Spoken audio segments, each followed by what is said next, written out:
তো আজকে নিয়ে চলে এসেছি দারুণ স্বাদের একটা চিকেনের রেসিপি, একদম ঘরোয়া পদ্ধতিতে, কম উপকরণে। আর এটা কিন্তু আমার নিজস্ব একটা রেসিপি। এটা আমি ঘরোয়া পদ্ধতিতে যখন এই চিকেনটা রান্না করি তো এইভাবেই রান্না করি। তাহলে চলুন দেখে নেওয়া যাক আজকের আমার চিকেন কারির রেসিপি, স্পাইসি চিকেন কারি। এই রেসিপিটার নাম হলো স্পাইসি চিকেন কারি। খুবই একটু ঝাল ঝাল করে তৈরি করতে হয়। তাহলে চলুন শুরু করা যাক আজকের ভিডিও। তো চলুন শুরু করছি আজকের আমাদের স্পাইসি চিকেন রেসিপি, একদম ঘরোয়া পদ্ধতিতে আর সম্পূর্ণ আমার নিজের একটা রেসিপি। এটা আপনাদের সাথে আজকে আমি শেয়ার করতে চলেছি।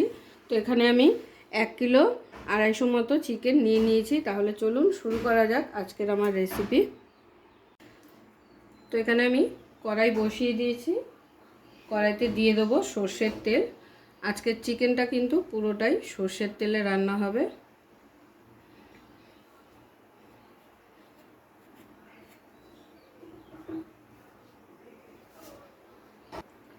তেলটা গরম হয়ে গেছে। তেলের মধ্যে দিয়ে দেবো প্রথমে গোটা গরম মশলা কিছুটা ফোড়নের জন্য। তো এখানে আমি 5টা এলাচ, একটা দারচিনি স্টিক আর 4 থেকে 5টা লবঙ্গ নিয়েছি, দিয়ে দেবো ফোড়নে। আর সঙ্গে দিয়ে দেবো 2টো তেজপাতা।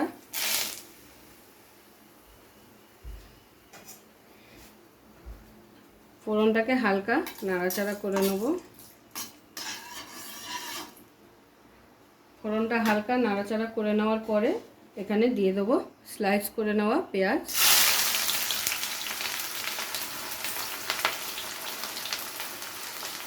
দিয়ে দিচ্ছি রসুন বাটা। তো 1.5 চামচের মতো রসুন বাটা দিয়ে দিয়েছি। আর দিয়ে দেবো আদা বাটা 1 চামচ।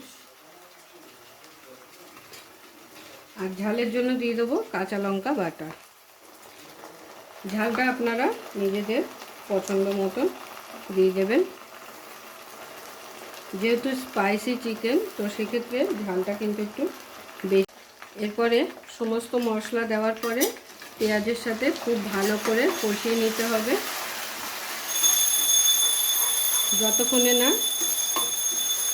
আদা রসুন সমস্ত কিছুর কাঁচা গন্ধটা চলে যাচ্ছে, ততক্ষণ ভালো করে কষিয়ে নেব।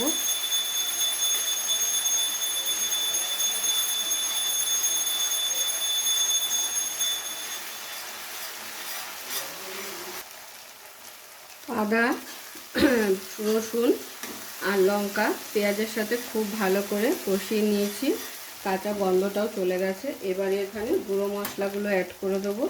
প্রথমেই দিয়ে দিচ্ছি স্বাদ অনুযায়ী লবণ।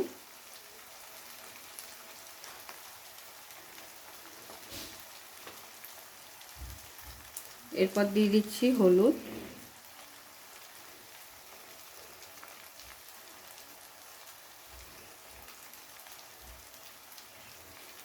এই চিকেনটা রান্না করতে কিন্তু খুব বেশি উপকরণ লাগে না, একদম ঘরোয়া পদ্ধতিতে আর খুব তাড়াতাড়ি হয়ে যায়।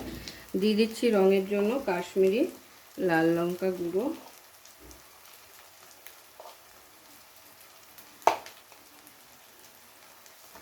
আর জিরে গুঁড়োটা এখানে অল্প ব্যবহার করব, কাঁচা জিরে গুঁড়ো 2 চামচ দিয়ে দিলাম। এবারে সমস্ত মশলাকে আবারও একসাথে ভালো করে কষিয়ে নেব।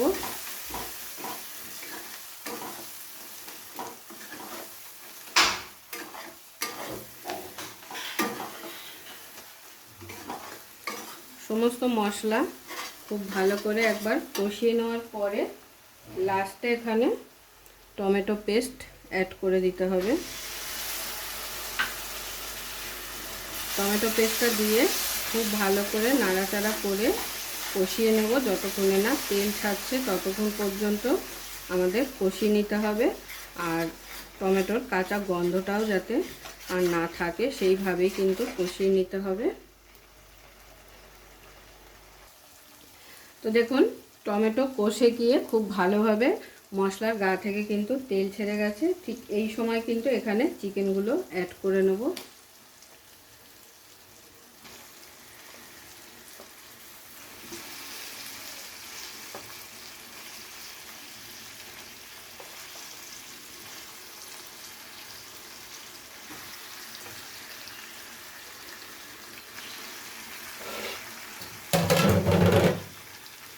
চিকেনটাকে দেওয়ার পরে মশলার সাথে খুব ভালো করে মিশিয়ে নিতে হবে।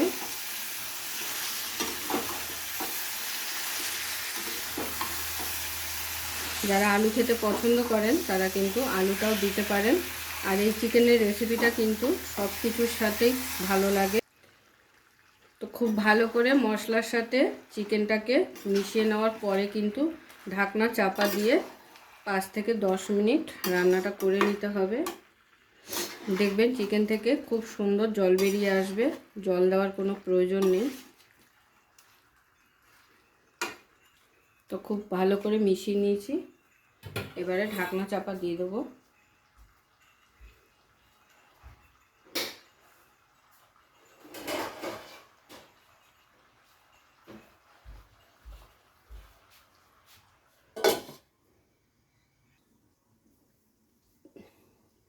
তো 5 মিনিট হয়ে গেছে, একদম ঢাকনা খুলে চেক করে নেব। তো দেখুন অলরেডি কিন্তু জল বেরিয়ে গেছে অনেকটাই। তো এইভাবে যদি ঢাকনা চাপা দিয়ে দিয়ে রান্নাটা করেন তাহলে কিন্তু অনেক জল বেরিয়ে যাবে।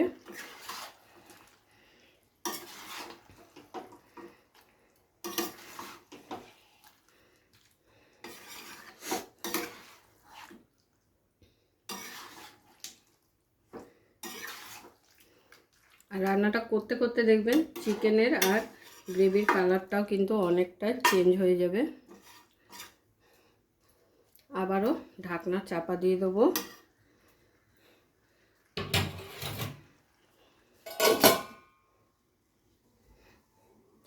আবারও প্রায় 2 থেকে 3 মিনিট হয়ে গেছে, আমি একবার চেক করে নেব। আর এখন কিন্তু একটা মশলাও এখানে অ্যাড করব।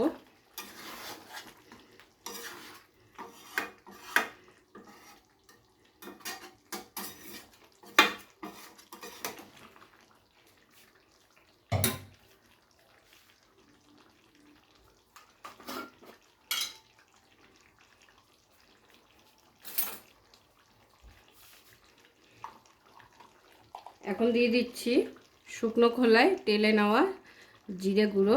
ওই জন্য তখন কিন্তু আমি কষানোর সময় কাঁচা জিরেটা অল্প করে দিয়েছি। এইভাবে একবার শুকনো খোলায় টালা জিরে দিয়ে চিকেন রান্না করে খেয়ে দেখবেন, অসাধারণ লাগে খেতে। চিকেনের মধ্যে জিরে গুঁড়োটা দিয়ে খুব ভালো করে মিশিয়ে দেবো।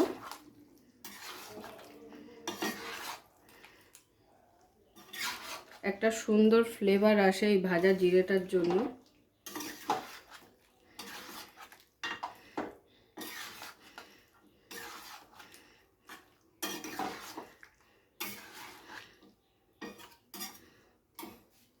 আর একই সাথে দিয়ে দেবো গরম মশলা। গরম মশলাটা যদি এইভাবে একটু আগে দিয়ে দেওয়া হয় তাহলে গরম মশলার যে একটা উগ্র সেন্ট আছে সেটা কিন্তু বোঝা যায় না। অনেকেই আছে নামানোর আগে দেন। তো যারা খেতে পারেন না গরম মশলা, তারা যদি এইভাবে আগে দিয়ে রান্না করে খেয়ে দেখবেন কোনো রকম কোনো গন্ধ পাবেন না।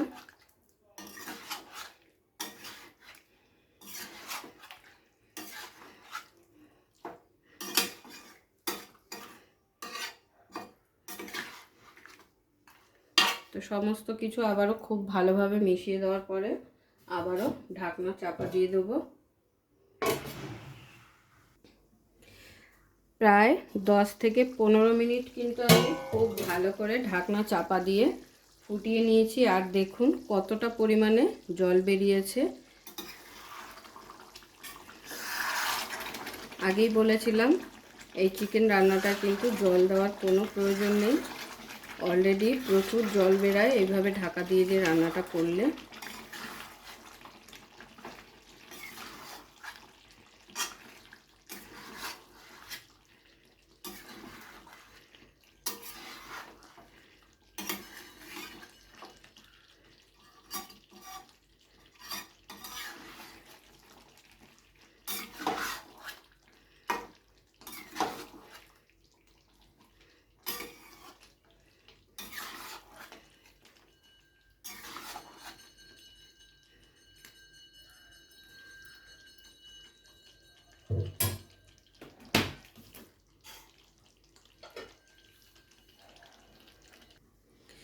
তো আবারও প্রায় 10 থেকে 15 মিনিটের মতো কিন্তু আমি ঢাকনা চাপা দিয়ে রান্নাটা করে নিয়েছি। এবারে ফাইনালি দেখে নেব চিকেনগুলো কতটা সেদ্ধ হয়েছে।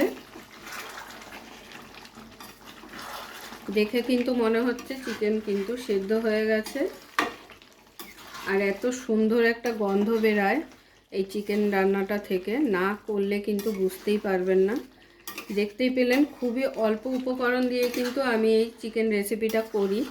আমি ঘরোয়া পদ্ধতিতে যখনই রান্নাটা করি তখনই কিন্তু এইভাবেই চিকেনটাকে রান্না করে নিই।